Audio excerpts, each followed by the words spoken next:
In today's video, I'm going to teach you how to save web pages as PDF files in Microsoft Edge. This can be a handy skill, especially when you want to keep an offline version of a page for reading later or for archiving information. First, you need to begin by opening Microsoft Edge and navigating to the specific web page you want to save. Make sure the page is fully loaded so everything you want to capture is visible when you save it. Taking the time to do this ensures you won't miss any important information or visuals from the page. Once your page is ready, the simplest way to proceed is by using your keyboard. Press the Ctrl key and the letter P simultaneously. This will bring up the print dialog box. Alternatively, you can right-click anywhere on the web page and select print from the context menu that appears. Both methods will lead you to the next crucial setting in Microsoft Edge. Now, look at the printer drop-down menu. You'll need to click this and select the option labeled Save as PDF.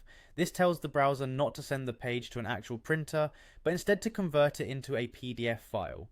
It's a simple yet powerful tool for preserving web content in a portable format. At this point, you'll see some optional settings you can adjust to customize the PDF to your liking. These include layout options such as portrait or landscape. Choosing the right layout can make a big difference, especially depending on the type of content you're dealing with.